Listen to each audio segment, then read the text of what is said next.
They tell you the violence against our Native women. Even this very day, a Native woman is being violated. We so loved this world when you all came. We made you all family. You know, we married so many of you. 53% of our Native women have married non-Indians. But unfortunately, we discovered more than 70% of them have been harmed or violated by domestic violence and dating violence, predominantly domestic violence. Give us the right to protect our women in Indian country against domestic violence and dating violence. Indian country has some of the highest rates of domestic abuse in America. And one of the reasons is that when Native American women are abused on tribal lands by an attacker who is not Native American, the attacker is immune from prosecution by tribal courts. Well, as soon as I sign this bill, that ends.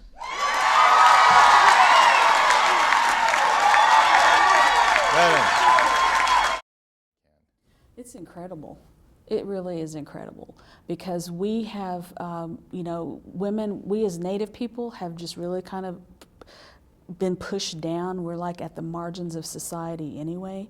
And so for us to be able to say, hey, look, we can do this, we can protect you, you are our citizen, and it matters to me as a tribal leader that it's my responsibility, in fact, that I can say that this tribe will do everything it can to protect you. So it is my responsibility as a leader to be able to say that. If you really start thinking of, who's coming through the door at your own home, you want to love that person, you want to trust that person. Women live in fear just to know that, after work he's going to show up. What do I do?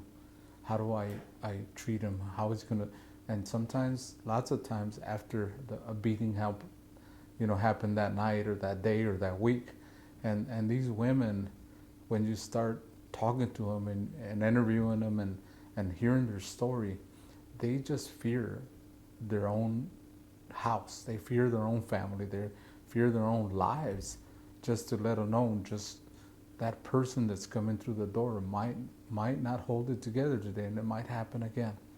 We can't have that kind of life for our women, for our community, for our children. I don't know that it ever was a question for tribal council whether or not they were going to attempt to exercise this jurisdiction.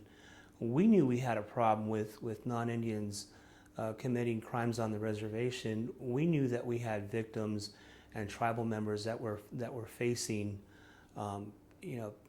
dark days and dark nights on the reservation. And I don't think it was something that the tribal council was willing to wait for another tribe to figure out the parameters or the, wait for a court challenge or something for them to act. I really encourage each tribe to look at it and say, what's our assessment of our enforcement procedures now, and are we safeguarding our community, especially in domestic violence, women and children? And some men get domestic violence against them too. The ability to have uniform, universal jurisdictional coverage is incredibly important.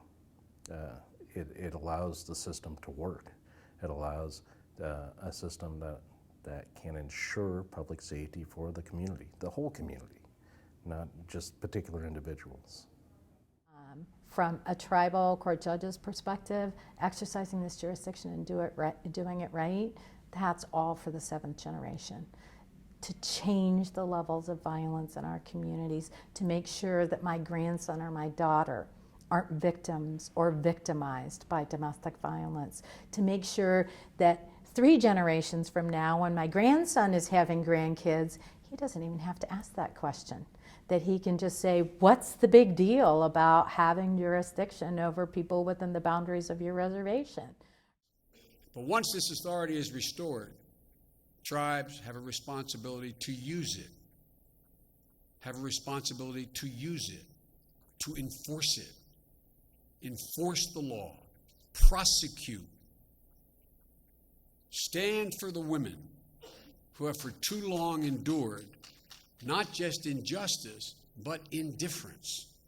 But the amount of women coming forward and talking about domestic violence, sexual assault, and women's rights, it has definitely, I would say, doubled. And some of those women are now talking that were holding on to this silence for many years. And once they start to talk and start to feel like, this wasn't my fault, and I don't have to carry the pain, I don't have to carry the hurt, that's part of the healing process. that's when the awakening of their spirit becomes alive, and they can find justice and peace.